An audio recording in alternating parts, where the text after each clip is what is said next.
నమస్తే, welcome to our news network. నిన్న Pawan Kalyan press meet అంటారా, మీటింగ్ అంటారా, దాని ఏమనాలో అర్థమే కావట్లేదు. ప్రెస్ మీట్ అని ప్రకటించి బహిరంగ సభలాగా ఉపన్యాసం ఒకటి ఇచ్చిపోయాడు. ఇచ్చి ఇవాళ అమరావతిలో ప్రత్యక్షమయ్యాడు. మళ్ళీ ఆయన వారానికి 4 రోజులు 3 రోజులు ఇక్కడ 4 రోజులు అక్కడ తిరుగుతున్న వ్యక్తి. ఆయన డిప్యూటీ సీఎం, ఆంధ్రప్రదేశ్కి డిప్యూటీ సీఎం అని చెప్పుకుంటున్నాడు, కానీ సగం రోజులు హైదరాబాద్లో ఉంటాడు. ఎందుకంటే హైదరాబాద్లోనే సొంత ఇల్లు ఉంది, హైదరాబాద్లోనే ఆస్తులు కూడా ఉన్నాయి, హైదరాబాద్లో కొత్త ఆస్తులు కూడా కొంటున్నాడు. కాబట్టి హైదరాబాద్ నాదే అనడానికి ఆయనకు హక్కు ఉంది అని ఆయన అనుకుంటున్నాడు. నిజమే, భారతదేశంలో ఎవరైనా ఎక్కడైనా ఉండే హక్కు ఉంది, మాట్లాడే హక్కు ఉంది, ఎన్నికల్లో కూడా పోటీ చేసే హక్కు ఉంది, ఆస్తులు కొనుక్కునే హక్కు ఉంది. కొన్ని చట్టాలు, వేరే చట్టాల నుంచి అక్కడ ఈశాన్య భారతదేశం కాబట్టి జమ్మూ కాశ్మీర్లో ఇప్పుడు అది కూడా మారిపోయింది. జమ్మూ కాశ్మీర్లో కూడా ఇంతకుముందు కొనడానికి వీలు లేకపోయింది. అలాగే 170 చట్టం ఉన్న అడవుల్లో బయట వాళ్ళు వెళ్ళి ఆస్తులు కొనుక్కోలేరు. ఇక్కడ మిగతా ప్రాంతాల్లో ఎవరైనా ఎక్కడైనా పోటీ చేసే హక్కు ఉంది. అది పవన్ కళ్యాణ్ అది కూడా చెప్తున్నాను, నేను ఎక్కడైనా పోటీ చేసే హక్కు నాకుంది. ఎస్, పవన్ కళ్యాణ్కి ఆ హక్కు ఉంది. పవన్ కళ్యాణ్ హైదరాబాద్లో పోటీ చేయొచ్చు, తెలంగాణలో పోటీ చేయొచ్చు, మహారాష్ట్రలో చేయొచ్చు, ఢిల్లీలో చేయొచ్చు, కావాలనుకుంటే జమ్మూ కాశ్మీర్లో కూడా ఆయన పోటీ చేయొచ్చు. కానీ ఇక్కడ సమస్య ఆయన తెలంగాణలో పోటీ చేస్తాడా చేయడా అనేది కాదు, ఆయన ఎవరి కోసం పనిచేస్తున్నాడు అనేది అసలు ముఖ్యమైన సమస్య. తెలంగాణలో కానీ ఆంధ్రప్రదేశ్లో కానీ ఎవరి కోసం పనిచేస్తున్నాడు ఆయనే అన్నట్టు నిన్న బహిరంగ సభ ప్రెస్ మీటు, అందులో ఆయన అన్నట్టు నాకు ఆంధ్రాలోనే ముఖ్యమంత్రి దిక్కులేదు, పదవి దిక్కులేదు, ఇక్కడే ముఖ్యమంత్రిని అవుతా, తెలంగాణలో ముఖ్యమంత్రి అవుతానని నేనేం రావడం లేదు అని మాట్లాడు. నిజమే, నాకు ఆంధ్రాలో కూడా ఆయనే చెప్పుకున్నట్టు దిక్కులేదు ముఖ్యమంత్రి పదవి. ఆయనేమి ముఖ్యమంత్రి అవుదామనే పార్టీ పెట్టానని కూడా చెప్పలేదు. పార్టీ పెట్టినప్పటి నుంచి, జనసేన పార్టీ పెట్టినప్పటి నుంచి ఆయన ముఖ్యమంత్రి అవుతానని కూడా ఏం చెప్పలేదు. ఆయన చంద్రబాబు కోసమో బీజేపీ కోసమో మాత్రమే పనిచేస్తున్నాడు. ప్రస్తుతం ఆయన చేస్తున్న పని ఫ్యూచర్లో ముఖ్యమంత్రి అయితే కావచ్చు, బీజేపీ పుణ్యాన ముఖ్యమంత్రి అయితే కావచ్చు, దయ ఉంటే, బీజేపీ మోసాల దయ ఉంటే పవన్ కళ్యాణ్ ముఖ్యమంత్రి కూడా కావచ్చు. కానీ తెలంగాణకు సంబంధించి ఆయన ఆంధ్రప్రదేశ్లో ముఖ్యమంత్రి కావచ్చు, డిప్యూటీ సీఎం కావచ్చు, ఏమైనా కావచ్చు, ఎవరికి అభ్యంతరాలు ఉండాల్సిన అవసరం లేదు. తెలంగాణకు సంబంధించి ఎందుకు పవన్ కళ్యాణ్ పట్ల తెలంగాణ సమాజంలో వ్యతిరేకత ఉంది, అది ఆయన అర్థం చేసుకుంటున్నాడా, లేకపోతే అర్థం చేసుకొని కూడా వంకర మాటలు మాట్లాడుతున్నాడా, అది మనం అర్థం చేసుకోవాల్సిన అవసరం ఉన్నది. ఆయన నిన్న ప్రెస్ మీట్లో ఏం మాట్లాడాడు, అంతకుముందు గతంలో చాలాసార్లు తెలంగాణ గురించి ఏం మాట్లాడాడు, ఇది ఈ మధ్యకాలంలో ప్రొఫెసర్ నాగేశ్వర్ ఒక విశ్లేషణ తర్వాత పవన్ కళ్యాణ్ అమిత్ షా దగ్గరికి వెళ్ళాడని, జగన్ను అరెస్ట్ చేయించడానికి ఖచ్చితంగా వెంటనే అరెస్ట్ చేయించాలని అమిత్ షాని కోరాడని, అమిత్ షా దాన్ని వ్యతిరేకిస్తూ జగనే మనకు లాంగ్ రన్లో స్నేహితుడని, చంద్రబాబు షార్ట్ టర్మ్ స్నేహితుడు కాబట్టి జగన్ అరెస్ట్ చేయడానికి వీల్లేదని, చేయబోమని ఆయనకు చెప్పాడని, ఎవరికి, పవన్ కళ్యాణ్కి చెప్పాడు అమిత్ షా అనేది నాగేశ్వర్ చెప్పిన మాట. నాగేశ్వర్కు జనసేన వాళ్ళు ఎవరో చెప్పారని చెప్పాడు. సరే, దాని మీద కొంత గొడవ జరిగింది, గందరగోళం జరిగింది. జనసేన వాళ్ళు కేసులు పెట్టారు ఆయన మీద, అరెస్టులు చేయడానికి పోలీసులు వచ్చారు. తెలంగాణలో కూడా పవన్ కళ్యాణ్ జనసేన పార్టీకి సంబంధించిన వాళ్ళు కేసులు పెట్టడం పట్ల వ్యతిరేకత వచ్చింది. భావ ప్రకటన స్వేచ్ఛకు సంబంధించి అసలైన ప్రశ్న కూడా అక్కడ వచ్చింది. ఈ నేపథ్యంలో ఆయన కోడి చెరువు ఆక్రమణకు సంబంధించి బయటకు వచ్చాయి. తొలివెలుగు రఘు దాన్ని బయటికి తీశాడు. తర్వాత అనేక YouTube channels, Telangana social media దద్దరిల్లిపోయింది. ఈ నేపథ్యంలో ఆయన తెలంగాణలో జూన్ 2వ తేదీన తెలంగాణ ఏర్పాటైన రోజున నవనిర్మాణ సభ పెట్టడానికి సిద్ధమయ్యాడు. తెలంగాణ నవనిర్మాణ సభ అంటే తెలంగాణను కొత్తగా మళ్ళీ నిర్మించదలుచుకున్నాడు పవన్ కళ్యాణ్. ఎవరు నిర్మించదలుచుకున్నాడు? ఆంధ్ర ప్రాంతానికి చెందిన పవన్ కళ్యాణ్ నిర్మించదలుచుకున్నాడు. ఏ ప్రాంతపు ఆధిపత్యానికి వ్యతిరేకంగా తెలంగాణ అనేక దశాబ్దాల పాటు పోరాడిందో, ఏ ప్రాంతపు దోపిడీకి వ్యతిరేకంగా తెలంగాణ దశాబ్దాల పాటు పోరాడిందో, అదే ప్రాంతానికి చెందిన దోపిడీదారుల ఏజెంట్ అయిన పవన్ కళ్యాణ్ తెలంగాణ నవనిర్మాణం చేయడానికి రెడీ అయిపోయాడు. తెలంగాణ నవనిర్మాణం చేయడం తప్పేం కాదు. తెలంగాణ నిర్మాణం ఎన్నైనా చేయొచ్చు, ఎవరైనా చేసుకోవచ్చు. కానీ ఎవరు చేస్తున్నారు ఇక్కడ? పవన్ కళ్యాణ్ ఎవరు? ఎందుకు చెయ్యాలనుకుంటున్నాడు? ఆయన వెనకాతల ఉన్న ఉద్దేశం ఏంటి? తెలంగాణ మీద పట్టు సంపాదించి ఎవరి కోసం సంపాదించదలుచుకున్నాడు? మొట్టమొదటి నుంచి ఈ రోజు వరకు తెలంగాణ ఆంధ్రప్రదేశ్ ఏర్పాటు జరిగిన రోజు నుంచి ఈ రోజు వరకు, మొన్న తెలంగాణ ఏర్పాటు జరిగిన వరకు 2014 వరకు తెలంగాణ మీద ఆధిపత్యము, దోపిడీ, నిధుల దోపిడీ, వనరుల దోపిడీ, ఉద్యోగాల దోపిడీ చేసిన ఆంధ్ర ప్రాంతపు వ్యక్తి, ఆంధ్ర ప్రాంతపు రాజకీయ నాయకుడు. ఆంధ్ర ప్రాంత ప్రజలకు సంబంధించిన వ్యవహారం కాదు ఇది. ఆంధ్ర ప్రాంత ప్రజలు ఎవ్వరూ ఇక్కడికి వస్తే కనీసం ఇడ్లీ బండి పెట్టుకుంటారు, అమ్ముకుంటారు, పోతారు, ఉద్యోగాలు చేసుకుంటారు, వాళ్ళ పొట్ట పోషించుకుంటారు. వాళ్ళకి సంబంధించిన వ్యవహారం కాదు ఇది. మరి ఎవరికి సంబంధించిన వ్యవహారం? దీన్ని ఆక్రమించుకుందామని వచ్చిన వాళ్ళ వ్యవహారం. ముఖ్యంగా ఎన్టీఆర్ ముఖ్యమంత్రి అయిన తర్వాత అంతకుముందు చాలామంది వచ్చారు తెలంగాణకు, బతకడానికి వచ్చిన వాళ్ళు. ఇక్కడ నిజామాబాద్ జిల్లాలో చాలామంది రైతులు ఇప్పటికీ ఆంధ్ర ప్రాంతం నుంచి వచ్చిన వాళ్ళు ఇక్కడ సెటిల్ అయిపోయారు, ఇక్కడే పుట్టి పెరిగారు చాలామంది. ఒక్క నిజామాబాద్లే కాదు, రాష్ట్రంలో చాలా చోట్ల ఆంధ్ర ప్రాంతం నుంచి వచ్చిన వాళ్ళు సెటిల్ అయ్యారు చాలా ఏళ్లుగా, దశాబ్దాలుగా. వాళ్ళతో ఎప్పుడు గొడవ జరగలేదు తెలంగాణ వాళ్ళకి. ప్రధానంగా అంతకు 69లో ఉద్యోగాలు పోతున్నాయని, ఉద్యోగాలు ఆంధ్ర ప్రాంతం వాళ్ళు తన్నుకపోతున్నారని, నిధులు కూడా ఆంధ్ర ప్రాంతానికి తరలిస్తున్నారు. ఇక్కడ ముఖ్యమంత్రులు మొత్తం మెజారిటీ 90% ముఖ్యమంత్రులు ఆంధ్ర నుంచి వచ్చిన వాళ్ళు, ఆంధ్ర దోపిడీ వర్గాల నుంచి వచ్చిన వాళ్ళే. తెలంగాణ వాళ్ళు ఒకళ్ళిద్దరు అయ్యారు, కానీ చెన్నారెడ్డి, టి అంజయ్య లాంటి వాళ్ళు కూడా ఆంధ్ర పెట్టుబడిదారుల చేతుల్లో నడిచిన వాళ్ళే. కాబట్టి వాళ్ళకు వ్యతిరేకంగా 69లో వచ్చింది, తర్వాత 96, 97లో ప్రారంభమైన ఉద్యమం. ముఖ్యంగా ఎన్టీఆర్ వచ్చిన తర్వాత దీన్ని ఆక్రమించుకోవాలని, తెలంగాణను ఆక్రమించుకునే పద్ధతిలో వచ్చారు. ఇక్కడ భాషను ఎగతాళి చేశారు, తెలంగాణ భాషను, తెలంగాణ సంస్కృతిని ఎగతాళి చేశారు. తెలంగాణ మీద ఆధిపత్యం చెలాయించడానికి తీవ్ర ప్రయత్నం చేశారు. తెలంగాణ వాళ్లే తమ భాష సరైన భాష కాదేమో అనే ఇన్ఫీరియారిటీ కాంప్లెక్స్లోకి వెళ్ళిపోయే పరిస్థితి ఆంధ్ర ప్రాంతం వాళ్ళు సృష్టించారు, ఆంధ్ర పెత్తందారులు సృష్టించారు.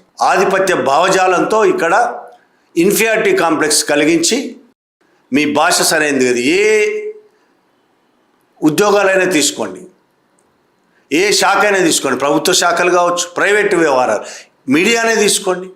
మీడియాలో ప్రధానంగా ఆంధ్ర ప్రాంతానికి చెందిన వాళ్ళే, మీడియా పెట్టింది వాళ్ళే, యజమానులు వాళ్ళే, ఎడిటర్ స్థాయి నుంచి కింది స్థాయి వరకు మొత్తం వాళ్ళు కబ్జా చేసి కూర్చున్నారు. తెలంగాణ వాళ్ళు రిపోర్టర్లుగా, కింది స్థాయి రిపోర్టర్లుగా పనిచేస్తూ వాళ్ళ చెప్పు చేతుల్లో పనిచేయాలి. రిపోర్టర్లు తాము రాసే భాష బర్రే అని రాస్తే ఎగతాళి చేసిన మీడియా పెద్దలు ఉన్నారు మన దగ్గర. తెలంగాణలో బర్రెను బర్రే అంటారు, మీరు గేదె అనొచ్చు, కానీ గేదె అని ఎందుకు రాయాలి, బర్రె అని ఎందుకు రాయకూడదు అని ప్రశ్నించే పరిస్థితి లేకుండా చేసిన వాళ్ళు. అసలు తెలంగాణ పదమే నిషేధించిన వాళ్ళు. అసెంబ్లీలో తెలంగాణ పదాన్ని నిషేధించిన వాడు చంద్రబాబు నాయుడు. అసెంబ్లీలో మాట్లాడకుండా చేసిన వాడు తెలంగాణ పదమే నిషేధించే స్థాయికి వెళ్ళిపోయారంటే వాళ్ళు ఎంత దారుణమైన పరిస్థితి తెలంగాణకు తీసుకొచ్చారో మనకు అర్థమవుతుంది. దశాబ్దాల పోరాటం ఒకరోజు 2 రోజులు వచ్చింది కాదు. నలిగి దోపిడి గురయ్యి చివరికి పోరాటంలోకి దిగారు తెలంగాణ వాళ్ళు. అటువంటి పోరాటం చేసి సాధించుకున్న తెలంగాణను మళ్ళీ వాళ్లే ఆధిపత్యం చెలాయించాలని ప్రయత్నం చేస్తే తెలంగాణ ఊరుకుంటుందా? 2014లో తెలంగాణ సాధించాం. తెలంగాణకు ముఖ్యమంత్రి కేసీఆర్ అయ్యాడు. రాజకీయ అధికారం తెలంగాణకు వచ్చింది. కానీ కేసీఆర్ కూడా ఆంధ్ర ఆధిపత్యవాదుల చేతులు కలిపాడు. ఇక్కడ కాంట్రాక్టులు వాళ్ళవే, కంపెనీలు వాళ్ళవే, దోపిడీ వాళ్ళదో చెట్టాపట్టాలు వేసుకొని తిరిగాడు కేసీఆర్. ఆ తర్వాత వచ్చిన రేవంత్ రెడ్డి అదే పని చేస్తున్నాడు. ఇక్కడ పరిపాలించిన వాళ్ళు, తెలంగాణ వచ్చిన తర్వాత పరిపాలించిన వాళ్ళు మళ్ళీ ఆంధ్ర వాళ్ళ చేతుల్లో మాటలు మస్తు మాట్లాడచ్చు. కేసీఆర్ చాలా పెద్ద మాటలు మాట్లాడతాడు. రకరకాల ఆంధ్ర వాళ్ళకు వ్యతిరేకంగా, ప్రజలకు వ్యతిరేకంగా కూడా మాట్లాడతాడు ఆయన. తెలంగాణలోని మేధావులు, ఉద్యమకారులు, ఆంధ్ర ప్రాంత ప్రజలకు వ్యతిరేకంగా మాట్లాడట్లేదు. ఆంధ్ర ప్రాంత ఆధిపత్యవాదులకు వ్యతిరేకంగా, ఆంధ్ర ప్రాంత దోపిడీదారులకు వ్యతిరేకంగానే మాట్లాడుతున్నారు, పోరాడారు. కానీ వీళ్ళు ఆంధ్ర ప్రాంత ఆధిపత్యవాదులతో చేతులు కలిపిన వాళ్ళు. మళ్ళీ రాజకీయంగా కూడా మళ్ళీ ఏపీ వాళ్లే ఇక్కడ రాజ్యం చెలాయించడానికి పవన్ కళ్యాణ్ను ముందు పెడుతున్నారు. చంద్రబాబు నాయుడు ఆ ప్రయత్నం చేసి విఫలమయ్యాడు. ఇక్కడి నుంచి పారిపోవాల్సిన పరిస్థితి వచ్చింది చంద్రబాబు నాయుడు. కానీ మళ్ళీ ఇప్పుడు పవన్ కళ్యాణ్ ముందు పెడుతున్నారు. అందుకనే తెలంగాణ సమాజం ఒక్కసారి బగ్గుమన్నది. పవన్ కళ్యాణ్ దాన్ని తట్టుకోలేకపోయాడు. నేను దేశంలో ఎక్కడైనా తిరగొచ్చు, తెలంగాణలో రావద్దా, తెలంగాణ రావద్దని ఇక్కడే ఉంటావు కదా, నువ్వు ఉండేదే ఇక్కడ, తెలంగాణ రావద్దని కథలు ఎందుకు మాట్లాడతావు, వీసా తీసుకోవాలన్నా అని మాట్లాడాడు ఆయన. ఇంతకుముందు వైఎస్ రాజశేఖర రెడ్డి ఎన్నికల సమయంలో మాట్లాడి ఎన్నికల రాజకీయాల కోసం కర్నూలు పోయి, తెలంగాణలో ఏపీలో వేరువేరుగా ఎన్నికలు జరిగాయి, ఆంధ్రప్రదేశ్ ఉన్నప్పుడే తెలంగాణలో ఎన్నికలు అయిపోయి ఏపీలో ఎన్నికలు జరిగినప్పుడు ఇక్కడ ఎన్నికలు జరిగినప్పుడు తెలంగాణ వ్యతిరేకంగా మాట్లాడకుండా అక్కడ ఎన్నికలు జరుగుతున్న సమయంలో కర్నూలుకు పోయి తెలంగాణ వస్తే వీసా తీసుకొని పోవాల్సి వస్తుంది హైదరాబాద్కు మనం అని మాట్లాడినవాడు ఈ వైఎస్ రాజశేఖర రెడ్డి. అదే భాష ఇప్పుడు ఈయన నోట్లోంచి వస్తుంది, పవన్ కళ్యాణ్ నోట్లోంచి. వీసా తీసుకొని పోవాలన్నా, నువ్వు ఏ వీసా తీసుకొని కొన్ని ఏళ్లుగా ఇక్కడ ఉంటున్నావు, నీ అన్న ఇక్కడ ఉంటున్నాడు, నీ కుటుంబం ఇక్కడ ఉంటుంది, నీ అన్నదమ్ములు, నీ వాళ్ళ మొత్తం కుటుంబాలు ఇక్కడ ఉంటున్నాయి. ఇక్కడి సినిమా ఫీల్డ్ని ఏలుతున్నారు మీరు. ఇక్కడ ఈ సినిమా ఫీల్డ్ మీద మీ కబ్జా చెలాయిస్తున్నారు, ఇక్కడ భూములు ఆక్రమించుకుంటున్నారు. ఏ వీసా తీసుకొని భూములు ఆక్రమిస్తున్నారు మీరు? ఏ వీసా తీసుకొని ఈ ఫిలిం నగర్ మొత్తం మీరు ఆక్రమించుకున్నారు, సినిమా ఇండస్ట్రీ మొత్తం మీ కబందాస్తాల్లో పెట్టుకున్నారు. ఏ వీసా తీసుకున్నారు? ఏ వీసా తీసుకొని ఇక్కడే నెలలో 15-20 రోజులు ఇక్కడే ఉంటున్నారు. డిప్యూటీ సీఎం ఏం అక్కడ, ఉండేదేమి ఇక్కడ. ఏపీకి మీరేం న్యాయం చేస్తున్నారు? తెలంగాణ సంగతి పక్కన పెట్టండి కాసేపు, ఏపీకి ఏం న్యాయం చేస్తున్నారు? ఉండేది ఇక్కడ, ఏపీకి న్యాయం చేసే అవకాశం కనీసమైన ఉందా మీకు? 2 రోజులు అక్కడ తిరిగి వచ్చేసి మళ్ళీ ఇక్కడ హ్యాపీగా పడుకోవడానిక మీకు ఏపీలో అధికారం ఇచ్చింది? ఎవరి రాజ్యం ఇది అని మాట్లాడుతున్నాడు పవన్ కళ్యాణ్. ఎవడయ్య జాగీరు? ఎస్, తెలంగాణ ప్రజల జాగీర్ ఇది. తెలంగాణ ప్రజలు ఇక్కడ తరతరాలుగా ఇక్కడ దోపిడీకి వ్యతిరేకంగా, ఇక్కడ దౌర్జన్యాలకు వ్యతిరేకంగా ప్రాణాలకు తెగించి పోరాడిన వాళ్ళు, ఈ తెలంగాణను నిర్మించుకోవడానికి, తెలంగాణ నిలబెట్టుకోవడానికి, తెలంగాణ ప్రజా సంస్కృతిని నిలబెట్టుకోవడానికి ప్రాణాలకు తెగించి పోరాడిన వాళ్ళు తరతరాలుగా, ఒక తరం కాదు ప్రతి తరం పోరాడుతూనే ఉంది. ఈ రోజుకి పోరాటం అంటే సినిమా డైలాగులు కాదు, 4 సినిమా వేషాలు వేసి మేకప్ పూసుకొని మొహానికి సినిమా డైలాగులు చెప్పడం కాదు పోరాటం అంటే. సినిమాల్లో ప్రాణాలు ఇవ్వడం అంటే సినిమాల్లో ప్రాణాలు ఇచ్చి లేచి మళ్ళీ మొహం మేకప్ తుడిచేసుకోవడం కాదు. ప్రాణాలు ఇవ్వడం అంటే తెలంగాణను అడగండి తెలుస్తుంది, తెలంగాణను చూడండి తెలుస్తుంది, తెలంగాణ చరిత్ర ఒకసారి చదవండి తెలుస్తుంది. త్యాగాలు చేయడం అంటే ఏంటి, ప్రాణాలు ఇవ్వడం అంటే ఏంటి, అన్యాయానికి వ్యతిరేకంగా పోరాడడం అంటే ఏంది, నిలబడడం అంటే ఏంది, తెలంగాణ చరిత్ర చదివితే తెలుస్తుంది. 1000 పుస్తకాలు చదివాని కథలు చెప్పడం కాదు కదా.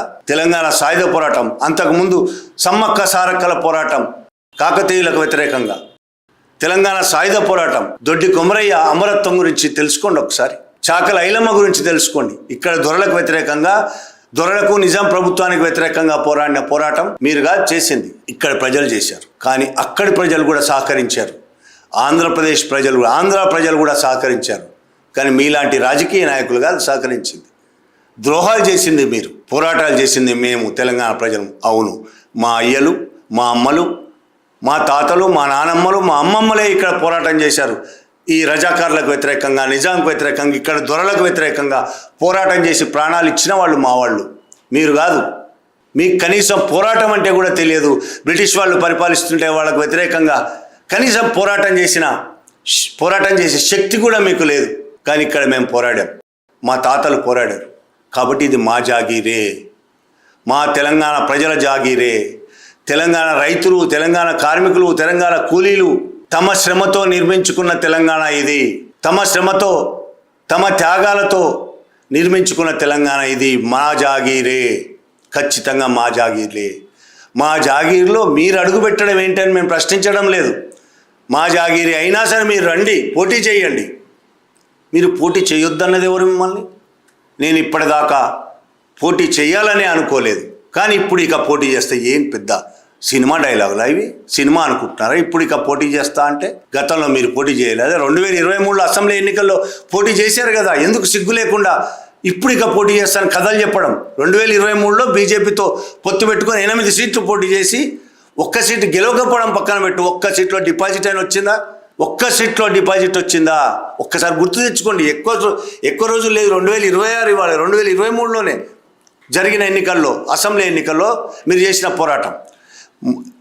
మొన్న జరిగిన లోకల్ బాడీ ఎన్నికల్లో మీరు 360 సీట్లలో వార్డుల్లో పోటీ చేసి 2 వార్డులు కదా మీరు గెలిచింది. 360 వార్డులు మున్సిపల్ చైర్మన్లో సర్పంచ్లో కాదు, వార్డులు 360 వార్డుల్లో పోటీ చేసి 2 వార్డులు గెలిచిన చరిత్ర మీది. నేను ఇప్పుడు ఇక పోటీ చేస్తా. ఏం మాట్లాడుతున్నావు? నాకు ఇప్పుడు కోపం వచ్చేసింది. మీరందరు తెలంగాణ వాళ్ళు నన్ను అంటారు కాబట్టి నాకు ఇప్పుడు కోపం వచ్చేసింది. ఇక ఆగను, పోటీ చేస్తా. ఎందుకు ఈ కథలు? పోటీ చేసినావు, నేను నాక మొన్న పోటీ చేసినావు, డిపాజిట్లు పోయినాయి. తెలంగాణ మీద ప్రేమ ఉందని కథలు చెప్తున్నావు. తెలంగాణ ప్రజలు చాలా గొప్పవాళ్ళు. దాశరథి రంగాచారి అంటే నాకు చాలా ఇష్టం, గద్దర్ అంటే చాలా ఇష్టం. ఈ కథలని ఎందుకు చెప్పడం? గద్దర్ అంటే నిజంగానే నీకు ప్రేమ ఉంటే, గద్దర్ మీద అభిమానం ఉంటే, చనిపోయిన గద్దర్ చనిపోయిన తర్వాత ఇప్పుడు కారు కొనిచ్చిన కథలు చెప్తుంటావా? ఎవడైనా చెప్పుకుంటాడా అట్లా? నిజాయితీ ఉన్నాడు, నేను గద్దర్ కారు కొనిచ్చిన, చనిపోయాడు, ఇప్పుడు ఆయన చెప్పలేడు, ఆయన లేచొచ్చి. నిజంగా గద్దర్ మీద ప్రేమ ఉన్నాడు అయితే మీ బాసే కదా బండి సంజయ్, మీ పార్టీయే కదా. అంటే జనసేన మరి బీజేపీ కథలు ఎన్నైనా కావచ్చు, కానీ మీ బాసే. గద్దర్కి వ్యతిరేకంగా ఇష్టం వచ్చినట్టు మాట్లాడితే పద్మ అవార్డులకు రాష్ట్ర ప్రభుత్వం పద్మ అవార్డులకు గద్దర్కి ఇవ్వాలని సిఫారసు చేసినప్పుడు దానికి వ్యతిరేకంగా బండి సంజయ్ ఇష్టం వచ్చినట్టు గద్దర్ని మాట్లాడితే, ఆయన హత్యలు చేయించాడు, దుర్మార్గుడు, అతనికి ఇవ్వడానికి వీలు లేదని మాట్లాడినప్పుడు నీకు చాలా గద్దర్ చాలా ప్రేమాస్పదుడు కదా, చాలా క్లోజ్ కదా, చాలా గొప్పవాడని మాట్లాడుతున్నావు కదా. ఎందుకో మాట్లాడలేదు బండి సంజయ్ మాట్లాడిన మాటలకు వ్యతిరేకంగా. గద్దర్ ఎందుకు గొప్పవాడు ఆ రోజు చెప్పలేదు ఎందుకో? ఎన్నో రోజులు మొన్ననే కదా జరిగింది. గద్దర్ని ఇష్టం వచ్చినట్టు మాట్లాడి ఎన్నో రోజులు కూడా కాలేదు కదా బండి సంజయ్. ఎందుకు మాట్లాడలేదు మరి ఆ రోజు? గద్దర్ ఎందుకో గుర్తు రాలేదు ఆ రోజు. గద్దర్కి వ్యతిరేకంగా అంత అసహ్యంగా మాట్లాడితే, అంత దుర్మార్గంగా అబండాలు వేస్తూ ఉంటే, హంతకుడని అబండాలు వేస్తూ ఉంటే గద్దర్ని ఎక్కడ పోయినావు నువ్వు? నీ నిజాయితీ ఎక్కడ పోయింది? నీ స్నేహం ఎక్కడ పోయింది గద్దర్తో? గద్దర్ వెన్నులో తూటాలు దించింది ఎవరు? నీ బాస్ కాదా? తూటాలు దించిన తర్వాత 1997లో జరిగింది అది. తూటాలు దించిన తర్వాత నా దగ్గరికి వచ్చి కారు కొనిమ్మని అడిగాడని కథలు చెప్తావా నువ్వు? 1997లో గద్దర్ మీద కాల్పులు జరిగినాయి. 1997లో చంద్రబాబు ముఖ్యమంత్రి. అప్పుడు నువ్వు పార్టీ పెట్టింది 2014లో. నీకు గద్దర్ స్నేహం ఎప్పుడు ఏర్పడింది? ఆయన కారు ఎప్పుడు అడిగాడు? ఆ వివరాలన్నీ కూడా చెప్పొచ్చు కదా. మరి ఇప్పుడు నువ్వు చంద్రబాబు చేతి కింద నీళ్లు తాగుతూ ఆ చంద్రబాబు కాల్పులు జరిపిన, హత్య చేయడానికి ప్రయత్నించిన గద్దర్ నాకు స్నేహితుడు, గద్దర్ చాలా గొప్పవాడని కథలు చెప్తావా? ఇప్పుడు అంత స్నేహితుడైతే గద్దర్ మీద కాల్పులు జరిపిన చంద్రబాబు గురించి ఎందుకు మాట్లాడు? నీకు తెలంగాణ మీద ప్రేమ అని కథలు చెప్తున్నావు కదా. చంద్రబాబు తెలంగాణ పదాన్ని ఛేదించాడు అసెంబ్లీలో, నిండు అసెంబ్లీలో. దాని గురించి ఎందుకు మాట్లాడు? తెలంగాణ రాకుండా అతిపెద్ద కుట్ర చేసిన వాడు బీజేపీతో కూడి చంద్రబాబు. దాని గురించి ఎందుకు మాట్లాడు? నీ అన్నని ఎందుకో ఏం మాట్లాడలేదు. తెలంగాణకు వ్యతిరేకంగా, ప్రత్యేక తెలంగాణకు వ్యతిరేకంగా తీర్మానం చేసి మరి ఆయన పార్టీ పెట్టిన తర్వాత తీర్మానం చేసిన వాడు నీ అన్న, ప్రజారాజ్యం పార్టీ. అప్పుడేం మాట్లాడలేదు ఎందుకు? మరి నువ్వు అప్పుడు యువరాజ్యానికి అధ్యక్షుడివి కదా, అప్పుడు కనీసం తర్వాతనే దాని మీద ఆత్మవిమర్శనే చేసుకున్నావా? తెలంగాణకు నేను మద్దతుదారుని మాట్లాడుతున్నావు కదా, ప్రత్యేక తెలంగాణ నేను మద్దతు ఇచ్చినని మాట్లాడుతున్నావు కదా. నీ అన్న మాట్లాడినప్పుడు ఎందుకు మాట్లాడలేదు? మొత్తం టర్న్ చేశాడు నీ అన్న. అంతకుముందు ఎలక్షన్స్ అప్పుడు ఒక రకంగా మాట్లాడు, తెలంగాణకు మద్దతు ఇస్తున్నానని మాట్లాడి నీ అన్న ప్లేటు ఫిరాయించినప్పుడు కనీసం మాట్లాడలేదే నువ్వు. ఇప్పుడు వచ్చి నేను తెలంగాణకు మద్దతు అని మాట్లాడతావా? తెలంగాణ వచ్చిన తర్వాత నువ్వు మాట్లాడే మాటలేంటి? తెలంగాణ వచ్చినందుకు బాధతో కుమిలిపోయిన నువ్వు 11 రోజుల పాటు ఉపవాస దీక్ష తీశానని మాట్లాడే మాటలు నీవి కాదా? చూసుకో ఒకసారి 2014 వెళ్ళు, ఏం మాట్లాడానని. నువ్వు పెద్ద అపరిచితుడివి. నిన్నేం మాట్లాడాను, నీ వాళ్ళు ఏం మాట్లాడుతావు నీకే తెలియదు. 2014 నువ్వు మాట్లాడిన మాటలు ఒక్కసారి గుర్తు తెచ్చుకో. 11 రోజుల పాటు ఉపవాస దీక్ష చేశానని అన్నావా లేదా? ఆ వీడియోలు ఇప్పటికీ ఉన్నాయి సోషల్ మీడియాలో, ఆ వీడియోలు ఇప్పటికీ ఉన్నాయి నువ్వు మాట్లాడిన మాటలు. ఎందుకంత బాధ కలిగిందో చెప్తావా? తెలంగాణ ఏర్పడినందుకు నీకెందుకు బాధ కలిగింది? పార్లమెంట్లో తెలంగాణ బిల్లు పాస్ అయినందుకు ఎందుకంత బాధ కలిగింది? మోడీలాగే నువ్వు కూడా తెలంగాణ ఏర్పాటు చేసిన విధానం గురించి కథలు చెప్తావా? అది చట్టబద్ధంగా ఏర్పడలేదా? తెలంగాణ ఏర్పాటును వ్యతిరేకించిన ఆంధ్ర పెట్టుబడిదారుల ఏజెంట్లైన ఎంపీలు చేసిన గొడవను సద్దుమణగడం కోసం, గొడవను ఎదుర్కొని పార్లమెంట్లో తెలంగాణ బిల్లు పాస్ చేయించడం కోసం జరిగిన చర్య ఆ రోజు పార్లమెంట్లు దర్వాజాలు బంద్ చేయడం అనేది. పెప్పర్ స్ప్రే కొట్టింది ఎవరు? మీ వాళ్లే కదా. ఇవాళ పొన్నం ప్రభాకర్ ఉన్నాడు, ఎక్కడికి పోలేదు ఇంకా. పొన్నం ప్రభాకర్ ఇవాళ మంత్రి, ఆ రోజు ఎంపీ. ఆ రోజు కాంగ్రెస్ ఎంపీలు ఇప్పటికీ ఉన్నారు, వెంకటరెడ్డి ఉన్నాడు. వీళ్ళందరి మీద పెప్పర్ స్ప్రే జల్లింది ఎవరు? మీ వాళ్ళు కదా. పెప్పర్ స్ప్రే జల్లి బిల్లు పాస్ కాకుండా ఉండడం కోసం ఎన్ని కుట్రలు చేశారు, అన్ని చేశారు. అప్పుడు కదా దర్వాజాలు బంద్ చేసి మరి పార్లమెంట్లో బిల్లు పాస్ చేయించాల్సి వచ్చింది. అసెంబ్లీకి బిల్లు వచ్చిన రోజు మీ వాళ్ళు ఎన్ని కుట్రలు చేశారో గుర్తు తెచ్చుకోవాలి ఒకసారి. ఇక్కడ అసెంబ్లీలో బిల్లు పాస్ ఫెయిల్ చేయడం కోసం కాదు, బిల్లే రాకుండా చేయడం కోసం, అసెంబ్లీలోకి టేబుల్ మీదకి బిల్లు రాకుండా చేయడం కోసం మీ ఆంధ్ర పెట్టుబడిదారుల ఏజెంట్లైన మీ ఎమ్మెల్యేలందరూ, మంత్రులందరూ, ముఖ్యమంత్రితో సహా, స్పీకర్తో సహా ఎన్ని కుట్రలు చేశారో గుర్తు తెచ్చుకో ఒకసారి. అన్ని కుట్రలను ఎదిరించింది తెలంగాణ. అనేక దశాబ్దాలుగా అనేక కుట్రలు ఎదిరిస్తూ వస్తున్నది. చాలా నష్టపోయినా సరే, ప్రాణాలు పోయినా సరే పోరాడుతూనే వస్తుంది. అలాంటి తెలంగాణను నువ్వు కష్టపడి సంపాదించుకుంటే ఉపవాస దీక్షలు చేస్తే మీ బాస్ ఏమంటాడు? తల్లిని చంపి బిడ్డను బయటికి తీసినట్టు. ఎవరు మీ బాసు? మోడీ. తెలంగాణ ఏర్పడడానికి తల్లిని చంపి బిడ్డను బయటికి తీసిందట కాంగ్రెస్ పార్టీ. ఎంత అవమానించాడు తెలంగాణను మీరందరూ కలిసి. ఇవాళ మళ్ళీ అవమానించడానికి, తెలంగాణను మళ్ళీ పరిపాలించడానికి, మీరే మీ ఆధిపత్యం వహించడానికి, మీ ఆధిపత్యం చెలాయించడానికి, మళ్ళీ అని చేయడానికి మోపయ్యారా? హైదరాబాద్కు వచ్చి తెలంగాణ మాది అని మొదలుపెట్టారా? సిగ్గు అనేది ఎక్కడైనా ఉందా మీకు అసలు? నీకైనా, మీ బాసులు చంద్రబాబుకైనా, ఇంకా ఆయన బాసు మోడీకైనా ఈ మాటలన్నిటి వెనక ఏం జరుగుతుందో ఏముందో అర్థం చేసుకోలేనంత తెలివి తక్కువ వాళ్ళమేం కాదు ఇక్కడ మేము. నిన్ను నడిపిస్తున్నది చంద్రబాబును నడిపిస్తున్నది. నిన్ను ఇవాళ ఈ వేషం కట్టు అని ఇక్కడికి ప్యాకేజీ ఇచ్చి పంపించింది. సినిమాల్లో హీరో వేషమో ఇంకో వేషం వేయడానికి నీకు డబ్బులు ఇస్తారుగా నిర్మాతలు. అట్లా ప్యాకేజీ ఇచ్చి హైదరాబాద్కు నిన్ను పంపించింది మోసాలనే విషయం మాకు తెలుసు. మోడీ షాలు నిన్ను ఒక వేషం వేయడానికి హైదరాబాద్ పంపించారు. నువ్వు ఇప్పుడు ఒక వేషం కట్టావు. మళ్ళీ తెలంగాణలో నాకు కోపం వచ్చింది, నేను పోరాడతా, తెలంగాణలో ఎన్నికల్లో పోటీ, ఆ వేషం కట్టడానికి ఎంత ఇచ్చారు నీకు? మోడీ షాలు ఎంత ప్యాకేజ్ ఇచ్చారు? నిన్ను ప్యాకేజీ స్టార్ అని పేరు నీకుందనే విషయం నీకు తెలుసు కదా. చంద్రబాబు ప్యాకేజ్ కావచ్చు, మోడీల ప్యాకేజ్ కావచ్చు, డేట్లు ఇచ్చి మరీ ఆ షూటింగ్లో పాల్గొంటుంటావు. నువ్వు మిగతా రోజులు హైదరాబాద్లో ఉంటావు. అది కదా నీ కథ, నీ సినిమా కథ. మీ అన్నన ఏం కదా అన్ని మూసుకొని కూర్చున్నాడు.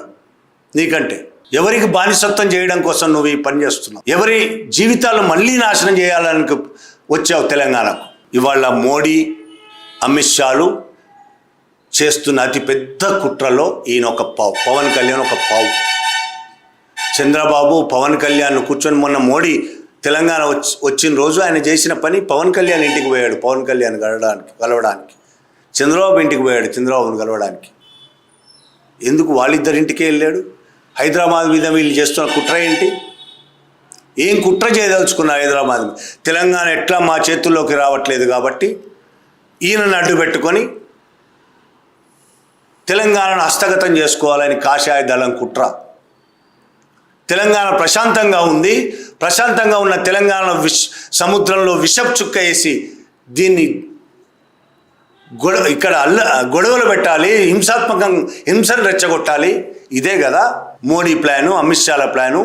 అమిత్ షాల ప్లాన్లో నువ్వు ఒక పావు పోయి ఇక్కడ హింసను రెచ్చగొట్టడానికి వచ్చావు. కొంతమంది ఖచ్చితంగా ప్రతి చోట కొంతమంది ద్రోహులు ఉంటారు. బ్రిటిష్ వాళ్ళకు వ్యతిరేకంగా పోరాడిన స్వతంత్ర పోరాటంలో కూడా చాలామంది ద్రోహులు ఉన్నారు. మన దేశం వాళ్ళే. విదేశీయులు దాడి చేస్తే వాళ్ళకు వ్యతిరేకంగా పోరాడుతున్నప్పుడు కూడా మన వైపు నుంచే ద్రోహులు ఉన్నారు, వాళ్ళకి సపోర్ట్ చేసిన వాళ్ళు. అట్లనే తెలంగాణలో కూడా ద్రోహులు ఉన్నారు. ఇప్పుడే కాదు, తెలంగాణ పోరాటం పీక్ లెవెల్లో సాగుతున్న కాలంలో కూడా ఇక్కడ ద్రోహులు ఉన్నారు. మేమేం మర్చిపోము. ఆ ద్రోహులందరూ మాకు తెలుసు పేరు పేరున. ఇవాళ అటువంటి ద్రోహులు నీ వెనకాత నిలబడవచ్చు. కొంతమంది జనసేన పేరుతోనో, తెలుగుదేశం పేరుతోనో, తెలంగాణనే అవమానిస్తూ మాట్లాడిన తెలంగాణ వాళ్ళు ఉన్నారు. అవమానిస్తూ మొన్న మహానాడులో మాట్లాడిన నరసింహులు ఉన్నాడు కదా తెలుగుదేశం. వీళ్ళంతా ప్యాకేజీల కోసం ద్రోహం చేసేవాళ్ళు, డబ్బుల కోసం దేనికైనా దిగజారేవాళ్ళు. ఇవాళ జనసేన అంటారు, రేపు ఇంకెక్కువ డబ్బులు ఇస్తే తెలుగుదేశం అంటారు, ఇంకెక్కువ డబ్బులు ఇస్తే బీజేపీ అంటారు, ఇంకా డబ్బులు ఇస్తే అమెరికాలో డెమోక్రటిక్ రిపబ్లికన్ పార్టీకి కూడా రెడీ అవుతారు వీళ్ళు. ఈ దేశం కాకపోయినా పర్లేదు. ఐఎస్ఐ అయినా ఓకే వీళ్లకు, పాకిస్తాన్ ఐఎస్ఐ అయినా ఓకే, పైసలు వస్తే చాలు. అటువంటి ప్యాకేజీ గాళ్ళు నీ వెనకాతలో చేరారు. మీ సినిమా హీరోగా నీకున్న అభిమానం చూసుకొని నువ్వు రెచ్చిపోతున్నావు. కానీ ఇక్కడ 2 పైసలకు కూడా పనికిరావు. 2 పైసలకు కూడా పనికిరావు. నువ్వు తెలంగాణను ఆక్రమించుకోవాలనేదో ప్రయత్నం చేస్తున్నావు కదా, నువ్వు నీ బాసులు మోడీ, చంద్రబాబులు. ఒక్కసారి చంద్రబాబును అడుగు. ఇక్కడ ఉండలేని పరిస్థితి కల్పించింది తెలంగాణ. తెలంగాణ ఇప్పటికీ చంద్రబాబు పేరింటేనే అసహించుకుంటుంది, చంద్రబాబు అంటేనే మండిపోతుంది. అంత దుర్మార్గుడు చంద్రబాబు అనేది అర్థం చేసుకుంది తెలంగాణ. కాబట్టి అడుగు పెట్టనివ్వట్లేదు తెలంగాణలో చంద్రబాబుని, తెలంగాణలో చంద్రబాబు రాజకీయాల్ని. నీ పరిస్థితి కూడా అదే అవుతుంది. గత చరిత్ర చూస్తే నీకు అర్థమవుతుంది. 2023 ఎన్నికల్లో నీ గతి ఏమైందో తెలుసుకో ఒకసారి. లోకల్ బాడీ ఎన్నికల్లో 2 వార్డులే గెలిచిన నీ చరిత్ర అర్థం చేసుకో. నీకు నువ్వే ఒప్పుకుంటున్నట్టు ఆంధ్రాలో సీఎం పదవికే దిక్కు లేదు. ఇక్కడ సీఎం పదవి పక్కన పెట్టి చాలా దూరం. ఇక్కడ నీ రాజకీయ ఆటలు కనీసం కూడా సాగే పరిస్థితి లేదు. నువ్వేదో ప్రశ్నించి తెలంగాణలో ఎవ్వరు అడుగు పెట్టొద్దా, తెలంగాణ వేరే దేశం, ఇంకా దేశభక్తి గురించి కూడా మాట్లాడుతున్నావు. ఇలా వదిలేస్తేనట తెలంగాణ వాదులు వందే మాత్రం పాడరట, జనగణమన పాడరట. ఎక్కడి నుంచి ఎక్కడి దాకా నీ ప్రయాణం జరిగిందో ఈ మాటలను బట్టి అర్థమవుతుంది. చెగువేరా నుంచి సనాతనవాది దాకా నీ ప్రయాణం. మొన్నటి దాకా చెగువేరా అని ఎగిరిన వాడివి. చెగువేరా గురించి కూడా నీకు తెలియదు. పోనీ సనాతనం గురించి తెలుసా అంటే అది కూడా తెలియదు నీకు దేని గురించి తెలియదు. ప్యాకేజీ గురించి తప్ప నీకు దేని గురించి తెలియదు. కాబట్టి ఇవాళ ప్యాకేజీతో సనాతనవాది అయిపోయావు. సనాతనవాది కాబట్టి ఇక్కడ కథలు చెప్తున్నావు వచ్చేసి. ఇది మేము తెలంగాణకు రావద్దా? రావచ్చని చెప్తున్నాం కదా. రావచ్చు, పోవచ్చు, రొయ్యలు అమ్ముకోవచ్చు, ఇడ్లీ బండి పెట్టుకోవచ్చు. ఇడ్లీ బండి జాగ్రత్తనే ఉంటుంది. రాజకీయాల్లో కూడా భారతదేశంలో ఎవరైనా ఎక్కడైనా ఎన్నికల్లో పార్టిసిపేట్ చేయొచ్చు. నీకు ఇక్కడ ఇల్లు ఉంది, నువ్వు చేయొచ్చు. కానీ ఆంధ్ర పెట్టుబడిదారుల దోపిడీదారుల ఏజెంట్గా ఇక్కడికి రావడానికి ఎవ్వరూ ఒప్పుకోవడానికి సిద్ధంగా లేరు. నువ్వే కాదు, ఎవరిని కూడా. నిన్ను నడిపిస్తున్న మోడీ, అమిత్ షా వాళ్ళకు కూడా తెలుసు తెలంగాణలో అడుగు పెట్టాలంటే తెలంగాణ ఆత్మను అర్థం చేసుకోవాలని తెలుసు. వాళ్ళు తెలంగాణకు అన్యాయం జరిగితే తెలంగాణ ప్రజలు ఎంత తిరుగుబడతారో తెలుసు. కాబట్టి నిన్ను ముందుంచారు. బతికినా చచ్చినా నువ్వే, వాళ్ళు కాదు.